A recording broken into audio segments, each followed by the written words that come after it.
a very simple issue in the tax audit. Clause 27. Clause 27 of the Form 3CD. पहले तो आ जाते हैं Form 3CD क्या है जिनको नहीं मालूम. Form 3CD is the tax audit particulars furnished by the SAC, verified by the tax auditor as per clause 44, as per section 44AB of the income tax act. ठीक है.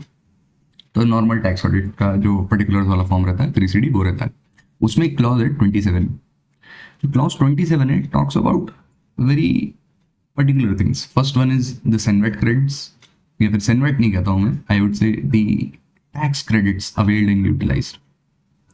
And the subclause B of the clause 27 talks about the prior period items. So prior period items I'm not really concerned because they are dealt very well in the Ind AS 8 and AS 5 and your financial statements. You should be able to recognize them. But clause 27A के ऊपर थोड़ी सी मेरे को light डालने का मन कर रहा था. So I thought maybe give light to this one single issue, that is whether GST input tax credit should be reported in clause 27 subclause A.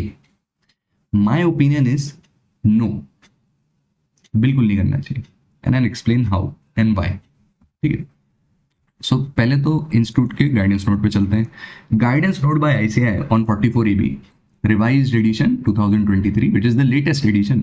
उसमें पैराग्राफ 47.9 के अंदर on page number 187 of the PDF it talks about that it is pertinent to note since the implementation of GST central excise duty has been substituted in GST and it is only leviable on 6 products: petroleum crude, diesel, petrol, aviation turbine fuel, natural gas and tobacco. And therefore reporting under this clause, which is 27A, should be done only for these assessees. अब question फिर से आता है, तो फिर ICAI ने अपनी board of studies वाली किताब जो है which is module 3 of the direct taxes CA final के अंदर एक tax audit and ethical considerations का चैप्टर होता है. उसके पेज नंबर 44 के जो भी है ये डब्बा टेबल, इसके अंदर 27A के बारे में लिखा है कि GST अवेलिंग यूटिलाइज्ड को भी आपको रिपोर्ट करना है. तो जो CA फाइनल का स्टूडेंट है वो कहता है GST भी अवेल करना है. मेंबर इन प्रैक्टिस जो कि गाइडेंस नोट पढ़ा है उसने बोला कि यार नहीं यूज करना है. तो आर्टिकल और प्रिंसिपल में लड़ाई हो सकती है. उल्टा भी हो सकता है, आर्टिकल ने गाइडेंस नोट पढ़ा है, प्रिंसिपल ने सिर्फ और सिर्फ चैप्टर पढ़ के आया था, तो फिर दिक्कत तो प्रिंसिपल को होगी क्योंकि guidance note is binding and it is mandatory for member in practice. तो not to discuss these problems but the thing is whether GST is to be reported और नॉट, क्योंकि जो हमारी इंस्टीट्यूट है उसी की 2 committee, board of studies which is not a committee if I am not wrong, and direct tax committee, जो इसके बीच में डिफरेंस है. But I think the guidance note should be followed here and I will explain again how and why. Problem कहाँ से आती है? GST आ कहाँ से रहा है? ये GST आ रहा है आपके यूटिलिटी से. यूटिलिटी के अंदर 27A के बारे में लिखा है the amount of central value added tax credits, input tax credits availed of और during the previous year and the treatment in profit and loss and treatment of central value added tax credits and input tax credit in the accounts. तो यहाँ पे ये जो ITC जो ये लिख दे रहा है यहाँ पे, इसकी वजह से ही सबसे ज़्यादा लोगों को दिक्कत आएगी because this is the most confusing part की ITC आ कहाँ से रहा है. इस बात पे प्रॉब्लम होती है और इसी वजह से बोर्ड ऑफ स्टडीज की किताब में भी गलती से उन्होंने ITC के बारे में जिक्र कर दिया है. अब इसमें गलती CBDT की है थोड़ी बहुत. CBDT की जो स्कीमा है दैट इज ये यूटिलिटी जो है उसके अंदर लिखा है इनपुट टैक्स क्रेडिट, बट जो नोटिफाइड फॉर्म है 3CD which I will show just now कि कैसे जो है. मैं एक काम करता हूँ, पहले पुराने वाले सब बंद कर देता हूँ. ये खोल ली मैंने CBDT की website, income tax department, download income tax forms के अंदर नीचे खसका है सबसे लेटेस्ट 3CD फॉर्म में खोल के PDF खोल लेता हूँ. इसके मैं क्लॉज नंबर 27 पे पहुंच जाता हूँ. नोटिफाइड फॉर्म है, notified form which means this is legally the most correct one. यहाँ पे देख सकते हो लेटेस्ट अमेंडमेंट जो आई थी इनकम टैक्स के 4th अमेंडमेंट रूल्स में, ये 5 मार्च वाले नोटिफिकेशंस के वाली जो अमेंडमेंट है विच इज जिसके ऊपर इम्प्लीमेंटेशन गाइड भी निकाली थी ICAI ने, वो वाली अमेंडमेंट्स के बाद वाला फॉर्म है. So it is the latest form.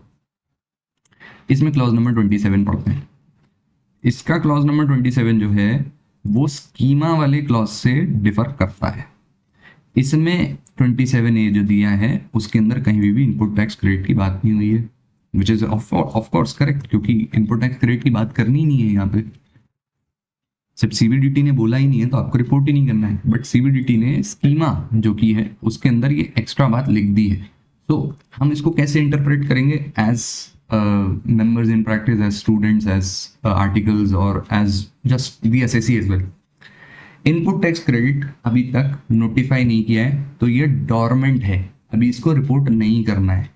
जो एक्चुअल फॉर्म है 3CD उसके अंदर सिर्फ central value added tax credits के बारे में बोला है, जो कि सिर्फ और सिर्फ 6 प्रोडक्ट पे लगता है, तो उसी के बारे में रिपोर्ट करेंगे। हमें इनपुट टैक्स क्रेडिट के बारे में नहीं रिपोर्ट करना है इसके अंदर। And I draw broader conclusion on this as well, क्योंकि जो फॉर्म 3CD है it is the statement of particulars furnished by the SSC which are verified by the tax auditor. तो एसएससी को फर्निश करना होता है 3CD, वेरीफाई करता है टैक्स ऑडिटर।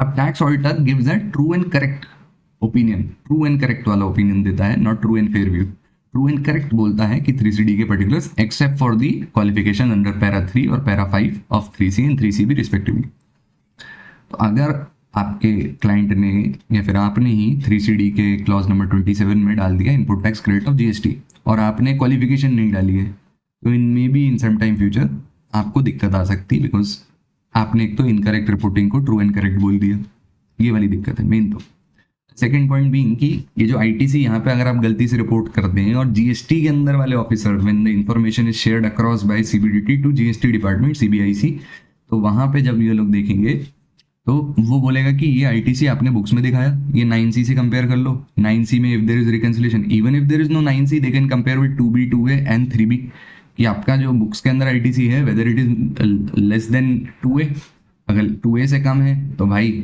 आपको फर्जी बुक्स में आ रही, मतलब फर्जी इनपुट्स आ रहे हैं, तो 3B वर्सेस 2A भले ही एक्सेस दिखा रहा हो 2A के साथ से, बट अगर बुक्स में उतना आईटीसी नहीं है तो you can not claim it, because books के अंदर आईटीसी होना चाहिए उतना to claim ITC.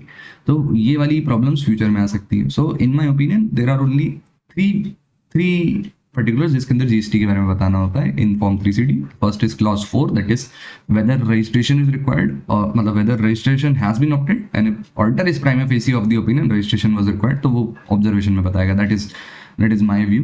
But the second part where they should be reporting कि अगर हम inclusive method of accounting use करते हैं तो 43B वाली रिपोर्टिंग जो रहती है उसके अंदर आपको रिपोर्ट करना रहता है कि outstanding liability, I think it is clause number 26 only, अभी देख लेते हैं ना, क्लॉज नंबर 26, हाँ क्लॉज नंबर 26 के अंदर आ जाता है वो, कि अगर मेरा 43B के अंदर मैं इंक्लूसिव मेथड से जीएसटी कर रहा हूँ तो मेरी मार्च की liability I should report here.